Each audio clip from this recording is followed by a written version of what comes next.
आज मैं आपको बता रही हूँ कि लघु वाक्य रचना में किस प्रकार से कर्ता के साथ क्रिया लगाई जाती है।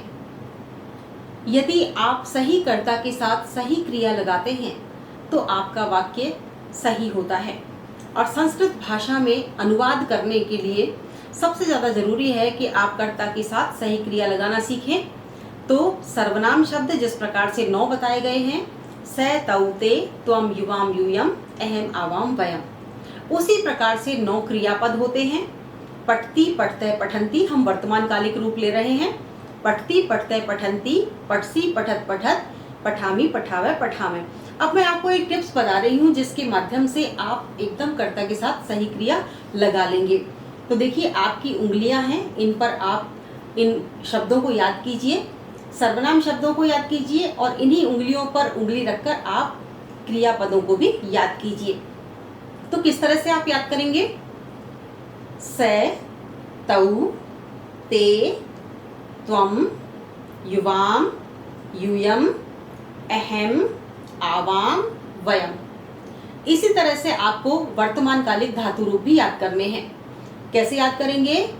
पठती पठते पठंती, पठसी पठथ पठत, पठामी पठावे पठामे। अब दोनों 9 ही शब्द हैं। सर्वनाम शब्द भी 9 हैं और धातु रूप में भी 9 ही शब्द हैं। और आपको पता है कि सर्वनाम शब्दों के साथ एक निश्चित धातु रूप का ही शब्द लगता है, प्रथम पुरुष, मध्यम पुरुष, उत्तम पुरुष के अनुसार और एक वचन, द्विवचन, बहुवचन के अनुसार। तो यदि आप उंगली के इन पोरों पर इस तरह से याद कर लेते हैं तो जो सर्वनाम शब्द के 9 शब्द कहाँ पर आए हैं, कौन सा शब्द कहाँ पर आया है, ये आपको ज्ञात हो जाता है।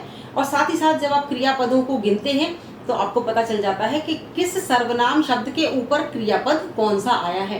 तो वही क्रियापद लेकर आप वाक्य बनाएंगे। जिस प्रकार से देख लीजिए, यहाँ आया स और जब धातु रूप यहाँ पर कौन सा आया? पठती, तो वाक्य बनेगा स पठती।